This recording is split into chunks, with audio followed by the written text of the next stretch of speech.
Otra vez con el programa Ateneo en el aire, que va los miércoles de 21 a 22 por la radio de la Universidad Nacional de Salta. Bueno, mi nombre es Fernando Tilca, yo trabajo en la Facultad de Ciencias Exactas, soy docente e investigador, trabajo en el INENCO también. Y en este programa, como siempre, vamos a hablar de la actualidad política, cultural, social de nuestra patria y de la región. Bueno, me acompaña Georgina Parpagnoli, es la columnista a cargo del bloque cultural. Georgina es trabajadora en artes escénicas en varios rubros y licenciada en lengua francesa, egresada de la Universidad Nacional de Tucumán. Gracias, Fer. ¿De qué vas a hablar hoy, Georgina? Hoy voy a hablar, continuando un poco con el tema aquel de la palabra que tomamos la última sesión, la última emisión. Voy a hablar de un fenómeno cultural que se llama la narración oral. Muy bien. Bueno, está también Alejandro Gravanago. Alejandro es médico y escritor. ¿Y hoy de qué nos hablará Alejandro? Buenas noches, Georgina. Buenas noches, Fernando. Buenas noches. Buenas noches a los compañeros de Ateneo Pueblo. Saludamos a las autoridades de la radio. Y a toda la audiencia. Y a toda la audiencia. Y vamos a hablar ya en un tono de ruego. No hagamos una Argentina abominable. Bueno, muy bien. Y bueno, por mi parte tengo preparado algunas reseñas sobre Pistarini, aquel ministro que fue ministro del primer gobierno de Perón. Tengo preparado también la historia de la energía nuclear en Argentina, que vamos a ver cómo andamos con el tiempo, porque este último tema es bastante largo. Quiero dar el número de WhatsApp para aquellas personas que quieran dejarnos alguna pregunta o alguna observación sobre el programa. El número es 3875137531. Y bueno, si nos dejan mensaje escrito, por favor, de WhatsApp, en los últimos minutos del programa se leerán y se responderán. Muy bien, entonces comenzamos con Alejandro Gravanago. Bueno, entre miércoles y miércoles hablamos con los compañeros de desarrollar una línea con mejores ondas, con buenas ondas. Pero no me sale. Y no me sale porque no se puede. Hoy no puedo hacer otra cosa que referirme al crimen atroz, al infanto femicidio de Agostina Vega, la niña cordobesa de 14 años. Crimen cometido por un perverso narcisista creído irresistible, enmarañado en las entrañas del poder político, social, futbolístico y también con algunos ribetes cercanos a lo judicial, porque había recibido prebendas y resoluciones que no son para cualquiera.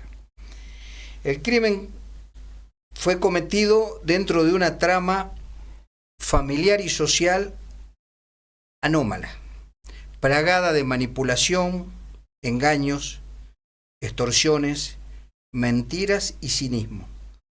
Todos componentes de una sociedad distópica, caracterizada por la anomia y la mercantilización de las relaciones humanas, sometidas al más vil ejercicio de un poder malo, maligno, muy malo. Esta construcción viene de arriba. Esto no es un mero decir, no es un lugar común. Viene de arriba del propio rigor institucional. Es una frase asumida con todo el alcance que tiene la misma. El mismo al que no le interesa ni lo interpela la necesidad del hombre y de la mujer común, menos aún del niño y de la niña común, porque aún no vota y no es sujeto económico para el sistema. Todos los seres comunes nos encontramos entre los sin plata, sin relaciones, sin influencias. Por eso somos ignorados y enjuiciados hasta cuando corremos a pedir auxilio con urgencia, aun si el auxilio demanda salud, educación, trabajo, vivienda o previsión social. Ni siquiera el auxilio llega en la extrema urgencia de vida o muerte, como fue el caso de Agostina y su familia. Acá cabe un raconto de los acontecimientos de la tragedia que tuvo como objeto a una mujer niña. La niña desapareció en las últimas horas del sábado 23. A las 04 del domingo 24, la familia intentó denunciar la mala nueva en la comisaría. Recién a las 8, 4 horas después, se tomó la denuncia. La familia contaba con la dirección y el nombre del sospechoso que había contactado a Agostina. Sospechoso que con sus antecedentes tenía todos los números comprados. Las amigas de la niña daban cuenta del contacto telefónico entre Agostina y su convocante. Ese mismo domingo 24 por la tarde, alrededor del anochecer, el remisero que trasladó a la niña brindó a la familia los detalles del traslado, del destino y del personaje que pagó el viaje. Primero sospechoso, luego asesino. En un momento no precisado, la policía de Córdoba, /Justicia, constató con un video el ingreso de la niña víctima con el sospechoso asesino al domicilio indicado. Recién el miércoles 27 de mayo, 3 días después, la policía /Justicia procedió a allanar el lugar del crimen. Pese a todos los datos, recién ese miércoles 27 de mayo, por la noche, se detuvo Barrelier, el asesino de Agostino de Vega. El sábado 30 de mayo, una semana después de su desaparición, la policía halló los restos. Esa noche, 30 de mayo, alguien que dice ser el fiscal, un tal fiscal Garzón, fiscal de la causa, en conferencia de prensa se mostró tal Zeus en el Olimpo. Reclamó reconocimiento, declamó eficiencia e intentó amilanar a sus interlocutores, hablando hasta de premiar a los perros. A esta altura... ¿Hablando de qué, perdón? A los perros. ¿De? De la policía, que con su olfato habían cometido el acto de encontrar los restos. Ah, de premiar. Sí. Ajá. El hombre este cínico dijo que había que premiar a los perros, aunque parezca mentira. Yo hasta que no lo escuché no lo creía. A esta altura no teníamos un narcisista. Ahora teníamos a dos. Narciso es el producto del patriarcado. El patriarcado es una estructura tan vil como sumisa, donde se juega el permanente juego del poder. El narcisismo, en su grado extremo, es considerado una patología psicológica que puede mostrar tomos de los daños sufridos por él, por el narcisista, y bibliotecas enteras para exhibir la casuística de los estragos que Narciso puede causar en su entorno y en la sociedad, sobre todo cuando se encumbra y inicia su desquite y su estúpida e infundada venganza. García Márquez dijo en su momento: no hagamos un país abominable. Estaba hablando de su Colombia. esta predicción, esta prevención, nos muestra huérfanos frente a una estructura represiva que solo está dispuesta no para reprimir el delito, sino para reprimir las demandas del pueblo, y una justicia que solo está dispuesta a moverse y a ocuparse cuando el juego de poder se encuentra en disputa. Es hora de decir basta a tanto discurso procaz, a tantas propuestas ya fracasadas, a tétricas decisiones políticas que las cuales ya por antelación conocemos sus resultados. Nosotros no hagamos un país abominable. Terminemos con la manipulación que oculta el cipallismo y la corrupción.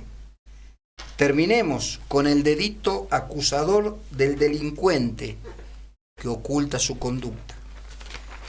Terminemos con la distracción del sicariato mediático que insiste en ocultar lo que está a la vista. Terminemos con este posicionamiento geopolítico cobarde, indigno, barato, ridículo, patético. Terminemos con este papel asumido de ser el hazmerreír del mundo.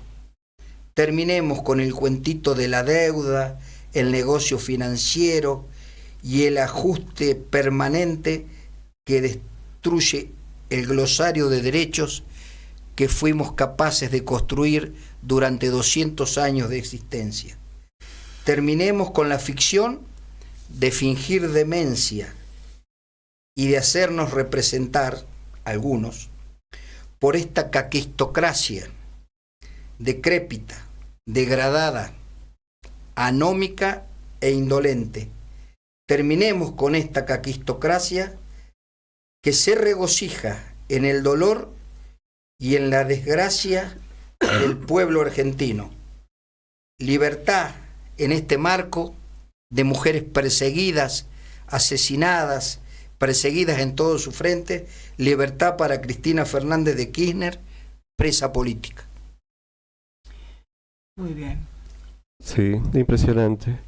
Y ahora estamos o estás todavía como en carne viva el tema de Agostina, pero no fue el último. Tengo entendido que hubo más femicidios. Sí, yo no los tengo precisos, pero hubo 2 niñas más asesinadas en distintos lugares del país, más o menos para la misma fecha, ¿no? Hubo un caso de Misiones que tomó estado público cuando surgió lo de Agostina, que fue una chica de 17 años, que no recuerdo el nombre porque fue menos difundido el tema.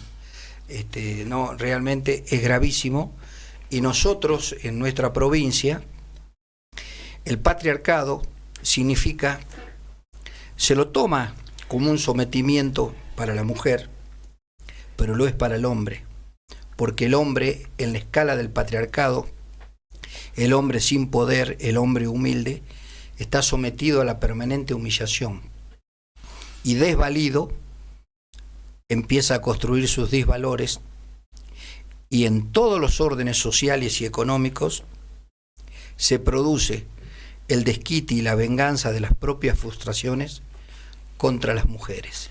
Claro, porque, como decíamos en la reunión, esto sucede porque pueden, porque los hombres pueden. Empecemos por la superioridad física, ¿no? De la fuerza física. Las mujeres ante eso, casi la gran mayoría es inerme, no tiene cómo defenderse. Y como bien vos decís, cuando, venís golpeado capa por capa, la última capa se desquita en el eslabón más delgado, que es o la propia cónyuge o los hijos, las hijas, los hijos también, porque hay niños golpeados y abusados. Menospreciados, maltratados verbalmente. Absolutamente, y golpeados y mandados a mendigar y todo. O sea, esto ocurre en cualquier nivel de la sociedad, no digamos que las niñas solo son violadas o asesinadas en los niveles de la humildad, no. En todos los niveles, el agujero existencial es una cosa con la que el hombre en su naturaleza debe luchar. El 85% de los femicidios se dan en el ámbito familiar. Este es un dato durísimo y concreto, porque siempre el sistema cabalgó ocultando esta realidad sobre la figura del sátiro, de la niña asaltada cuando vuelve sí, fuera de, pero no. Se dan, hay casuística en ese sentido, pero se oculta esta verdadera epidemia, esta verdadera endemia de los maltratos, el castigo, porque para que haya una muerte, ¿cuántos castigos y maltratos previos fueron a esa muerte? Bueno, y esos castigos y maltratos muchas veces son denunciados 1, 2, 5, 10 veces. Se toma la denuncia, no se actúa hasta que se llega a la muerte, ¿no? Porque la policía en la práctica no está para los problemas de las personas comunes, está para la represión.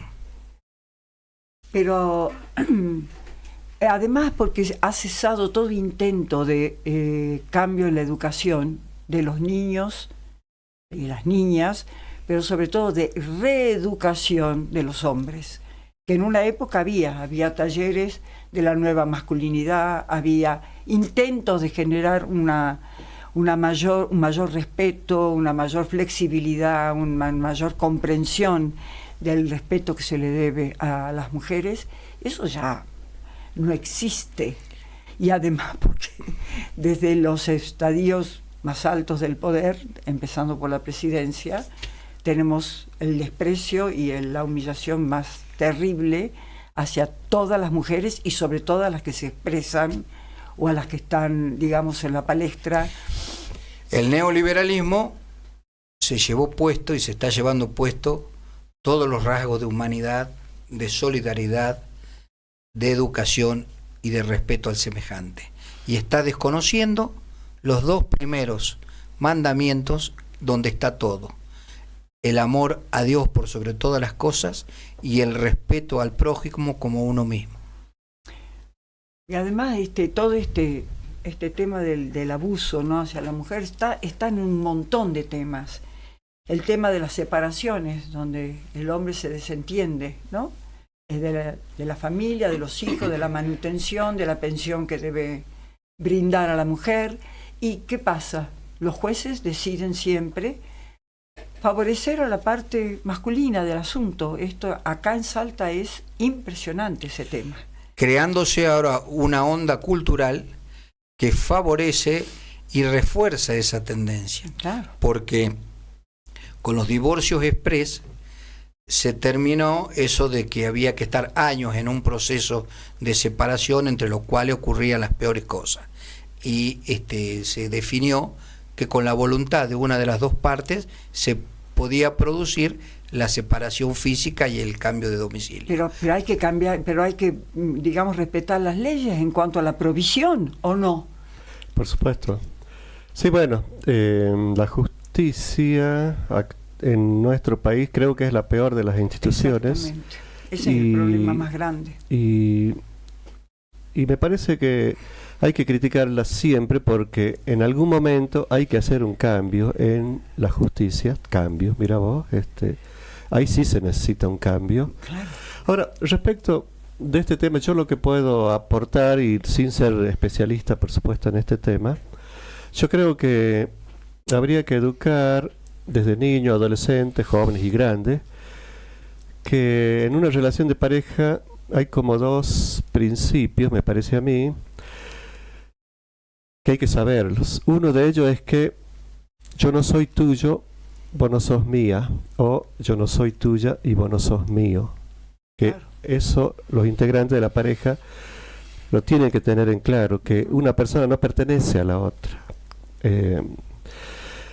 Y la otra cuestión que creo que también hay que saber es que esta relación puede no durar para siempre, se puede terminar en algún momento. Y que si se termina y punto. Cada uno sufrirá lo suyo y ya está. Pero uno no tiene por qué hacerle daño a la otra persona que nos ha dejado o lo que sea. No, o sea, si uno comprende que cuando inicia una relación, esa relación puede no durar para siempre, sino que se puede terminar en algún momento, me parece que se podría, no sé, no estoy hablando sin ser especialista, pero ojalá las parejas pudieran saber que la relación se puede terminar en algún momento y punto, no tiene por qué hacerse daño al otro integrante. Pero, Fernando, eso va en contra de la estructura, ¿no es cierto? O sea, del para toda la vida, hasta que la muerte nos separe, los declaro marido y mujer y para siempre. Las relaciones están cambiando, pero están cambiando a fuerza de la práctica, digamos, pero hay una estructura que sostiene todavía la señora D.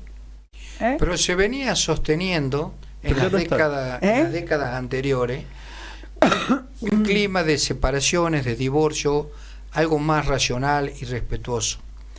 Pero esta última década, macrimileísta, de un liberalismo absurdo, mentiroso, porque libre en realidad no hay nada, siempre estamos sujetos al juego del poder, se ha desatado esta barbarie.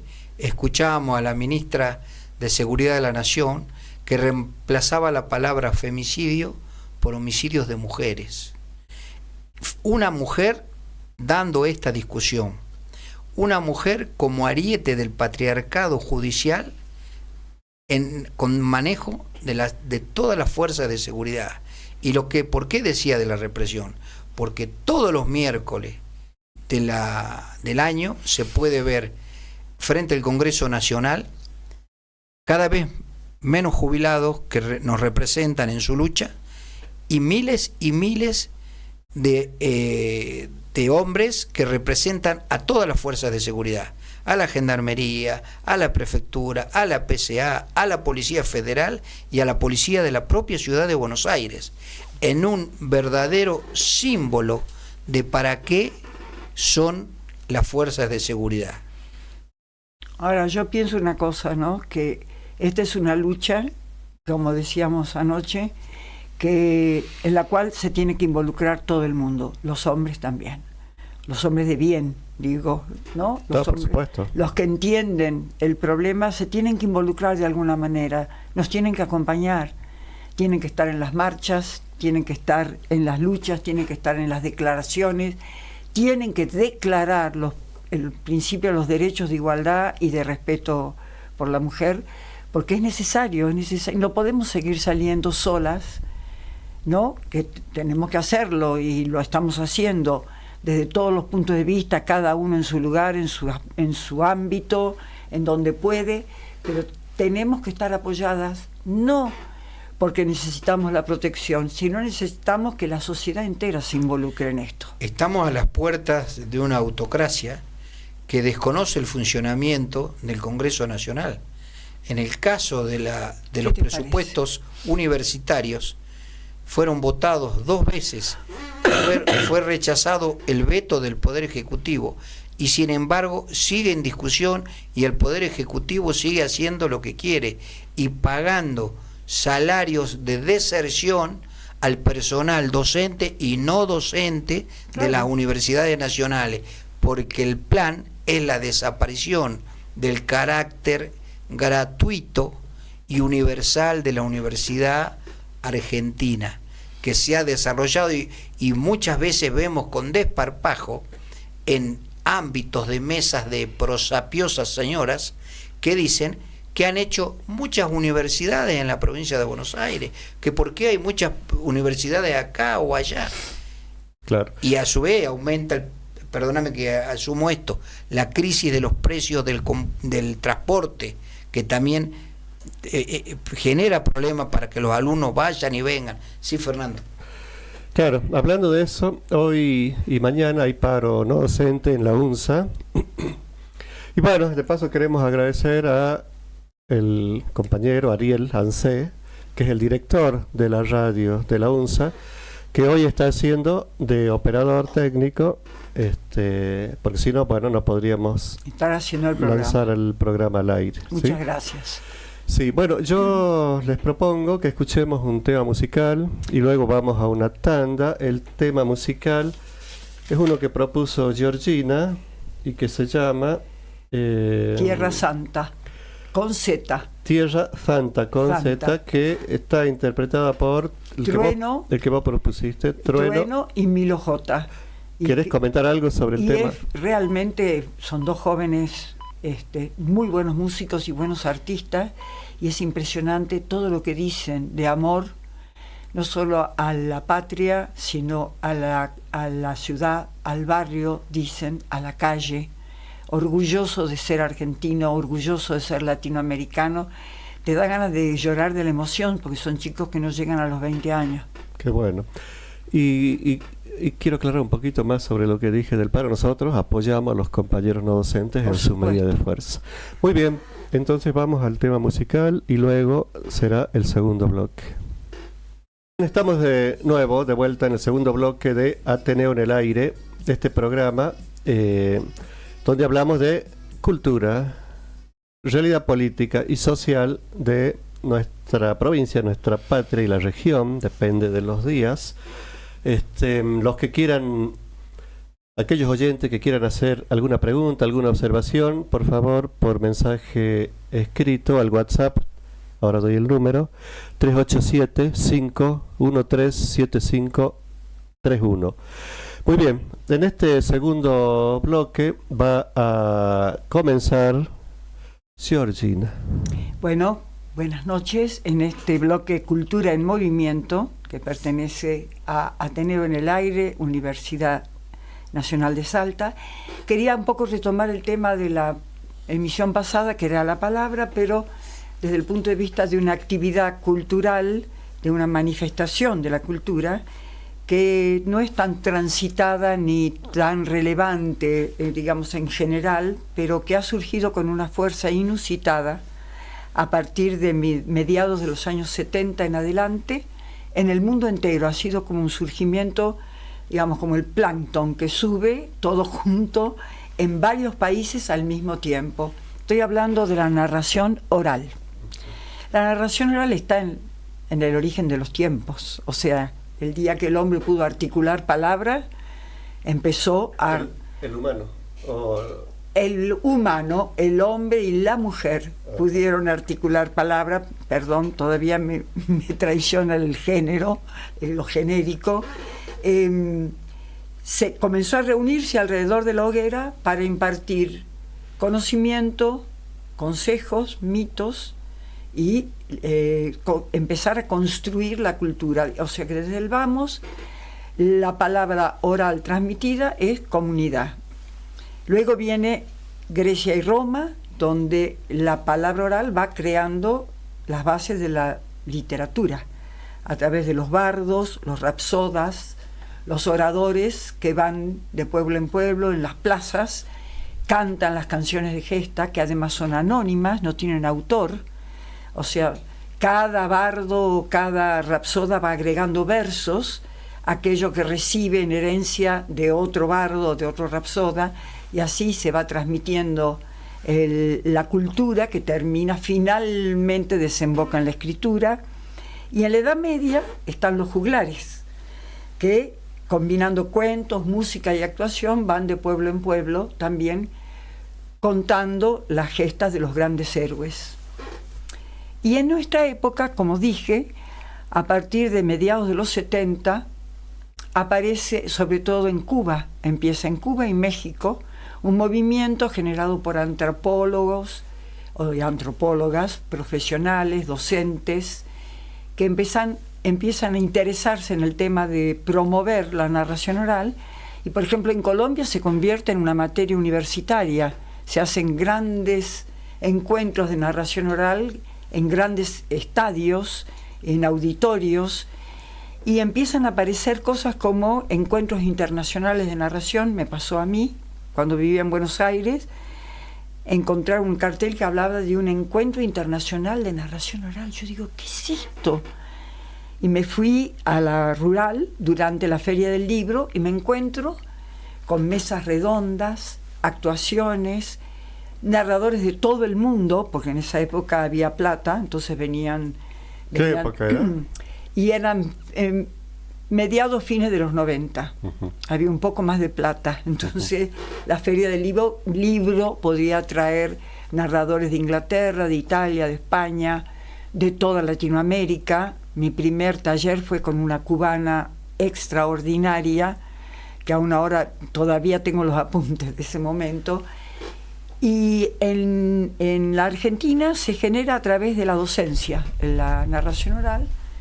Dora Pastoriza de Echevarne es una docente que escribe un libro, El arte de narrar, y forma las primeras narradoras y narradores que hacen la base, y después empiezan los narradores escénicos. Empezamos a contar en bares, en teatros, en escuelas, en geriátricos, en centros de detención, y se expande de una manera impresionante, siempre además con una actitud comunitaria de voluntariado en general, salvo las narraciones escénicas que se hacen con entrada paga y demás.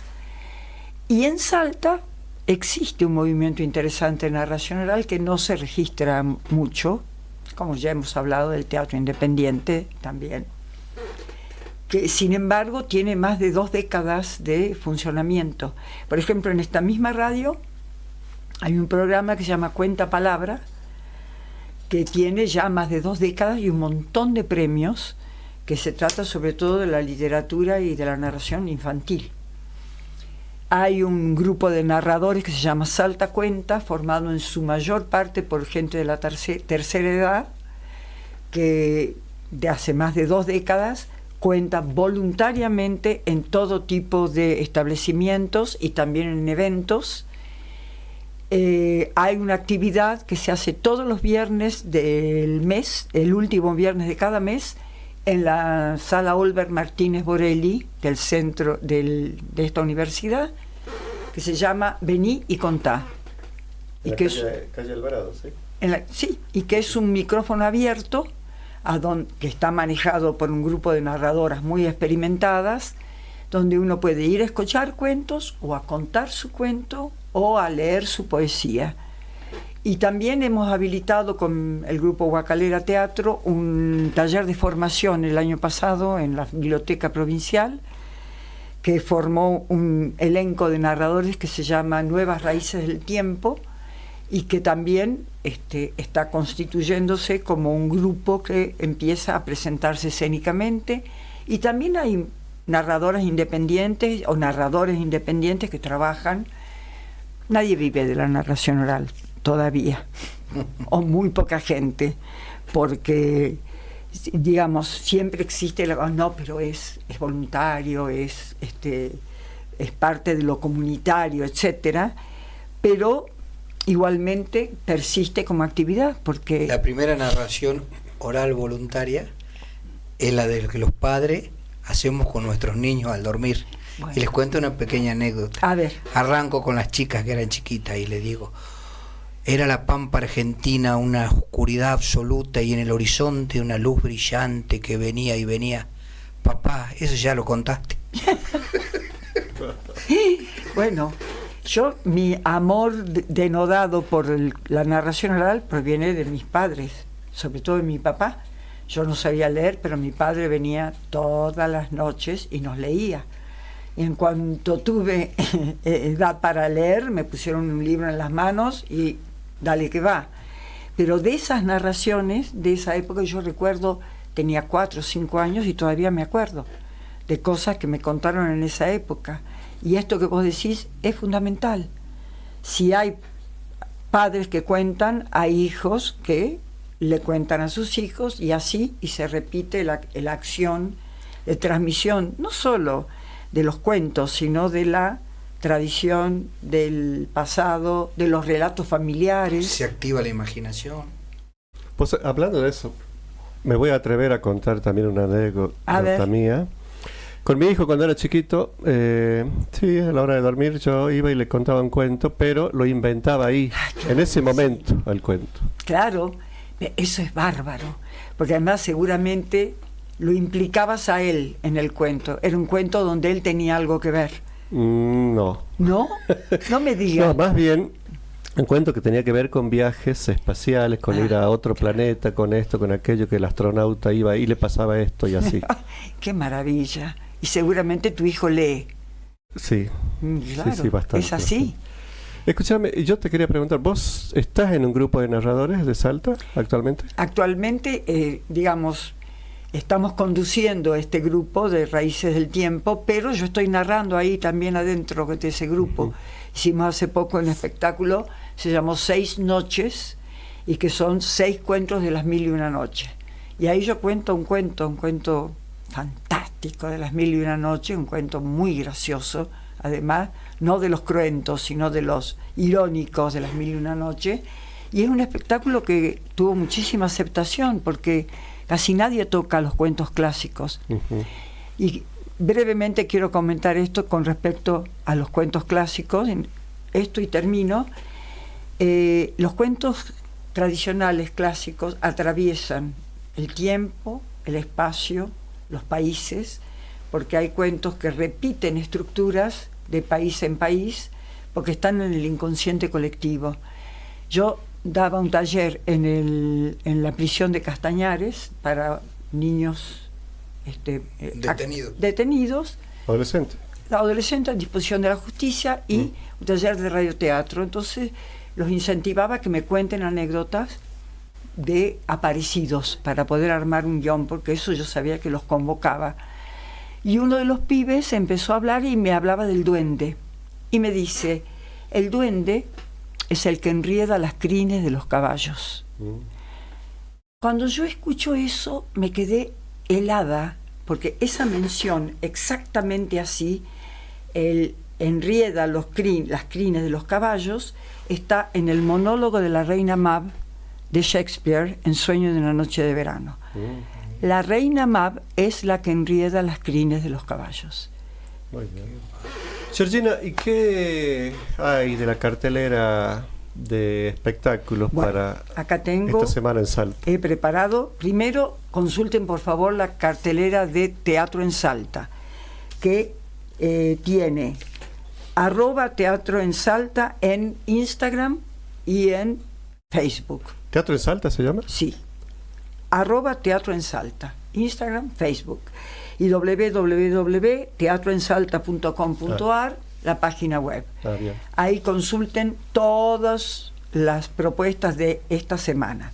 Luego tenemos el Festival Danza al Margen, que es un festival de danza alternativo que va del 4 al 6 de junio, con distintas actividades. Va a haber muestras, va a haber obras de teatro, de danza-teatro, va a haber clases gratuitas, y las reservas y consultas por entradas con costo se gestionan a través del número telefónico 387 40 75 165. ¿Lo repito? Y si no, en la página web que diste está. Sí, en la página web de Teatro en Salta está. Teatroensalta.com. Exacto. Y bueno, el 6 de junio, a partir de las 17:30, en Avenida San Martín 2002, a una cuadra del mercado artesanal, se llevará a cabo un desfile feria llamado Tejiendo Identidad, que integra experiencias con tejedoras wichis, fundaciones y emprendedores del rubro textil artístico, con música en vivo a cargo de Maggie Magno. No dice si es entrada gratuita o no, lo averiguarán cuando lleguen hasta allí. Bueno, muchas gracias, Georgina. No, gracias a ustedes. Gracias, muy interesante. Yo quería rendir un humilde homenaje a un gran patriota, como fue Pistarini. Así que paso a contarles, ¿sí? El general Pistarini. Teniente general, sí. Bien.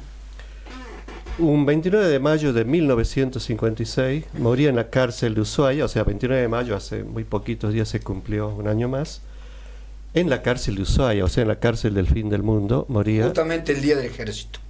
Ah, mira vos, sí, no me había dado cuenta. ¿De qué año, perdón? De 1956, Ajá. que es muy importante el año. Y sí. Ya vamos a ver por qué.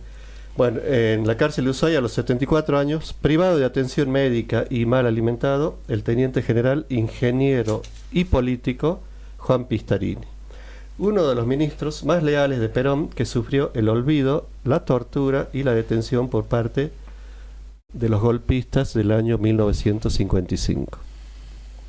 Juan Pistarini en 10 años construyó, voy a hacer un pequeño recuento, ¿no?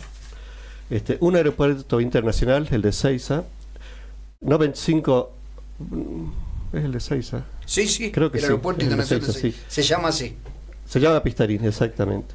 95 hoteles, 28 centros deportivos de alto rendimiento, un estadio, 256 centros turísticos para el obrero y la obrera, 1050 colegios, 260 secundarios, escuelas secundarias, 180 refugios para ancianos y ancianas, 105 hospitales, 25 bibliotecas, 312 maternidades, 700 vacunatorios, más de 500 barrios obreros, cientos de edificios emblemáticos, rutas, caminos y puentes. Y claro, alguien que hizo tanto y tanto bien a la patria, cuando vinieron los golpistas de 1955, se vengaron, ¿no? Le dieron duro porque justamente ellos castigan a los que defienden los intereses nacionales del pueblo argentino. Continúo. Lo que llaman dato de color, ¿no? Pero me parece muy interesante. El 10 de junio de 1945, a las 6 de la mañana, coordinó el cambio de mano de circulación de todo el país. 10 de junio, ya en el primer gobierno de Perón, ¿sí? Hasta ese momento, el sentido de circulación era el sentido que utilizaban los británicos, es decir, por la izquierda iban los autos, claro, o automotores en general. Y fue a partir de ese momento que empezamos a circular por la derecha como se hace actualmente. Sí, como corresponde, además. Y de ahí siempre fue la derecha una amenaza. Impresionante ese dato, porque circular por la izquierda, cuando el volante está en el lado izquierdo, impide ver al que viene del otro lado, que también viene por su izquierda, cuando uno quiere pasar otro auto. Es muy peligroso. Es muy peligroso. Nuestros volantes estaban a la derecha. No. ¿No? ¿Estaban a la izquierda? Bueno, la industria norteamericana lo largaba con el volante a la izquierda como son hoy en día. Sí, y la industria británica seguían con el volante a la derecha. Si estaba el volante a la derecha... Era una mezcla de la vía con el origen de los autos. Claro, el volante a la derecha sí es adecuado entonces ir por la izquierda. Hoy en día los ingleses van por la izquierda, ¿sí? Porque tienen su volante a la derecha. Bien. Continúo. Bueno, los motivos del cambio eran los inconvenientes que traía esa forma de circular, teniendo en cuenta la apertura de pasos fronterizos, o sea, los pasos de los vehículos de otros países, y el ingreso, bueno, de los países linderos justamente, en donde se giraba por la derecha, como en la gran mayoría del mundo. Bueno, fue entonces a las 5:55 del 10 de junio de 1945, un ejército de policías hacía sonar su silbato y le indicaba a los automovilistas que lentamente se pasaran de carril o giraran el vehículo. Así, a las 6 de la mañana, Argentina dejaba atrás el manejo a la inglesa y se incorporaba, bueno, a lo que se llamó el primer mundo de la circulación. Pistarini dio todo durante su gestión para mejorar la vida de su pueblo, pagando injustamente con su vida esos actos de verdadero amor por la patria y por su gente. Bueno, honor y gloria a este gran argentino que fue Juan Pistarini. Fíjense que él murió en la cárcel del fin del mundo, o sea, en la cárcel de Ushuaia, cuando Perón en realidad ya la había cerrado.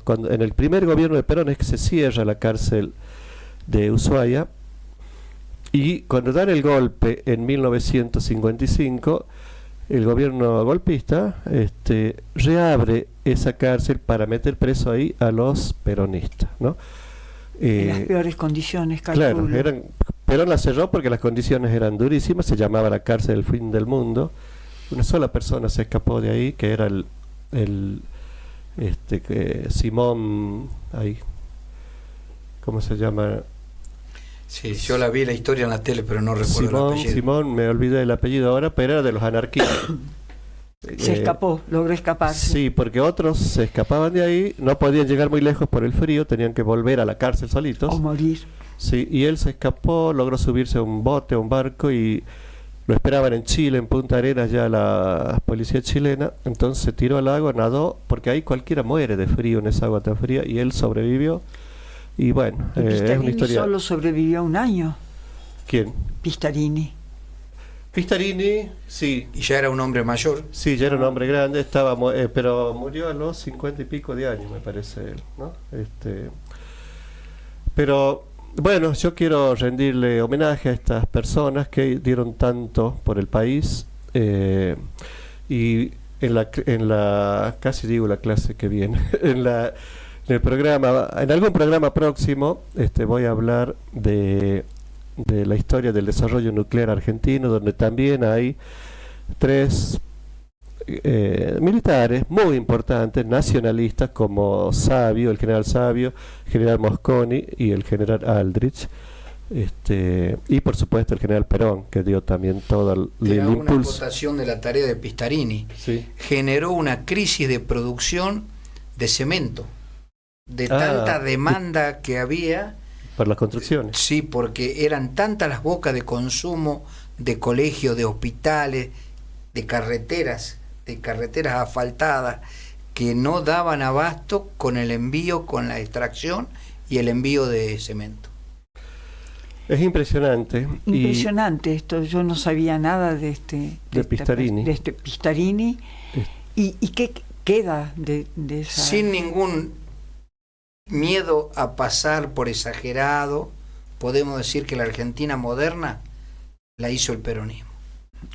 Claro, y hoy en día que toda duda. la obra pública está parada desde que asumió Milei y que lo anunció orgullosamente desde la presidencia. Ustedes vieron, se paró prácticamente toda la obra pública, y por ahí algo aquí en Salta, gracias a ciertas componentes, se están haciendo algunas obras, ¿no?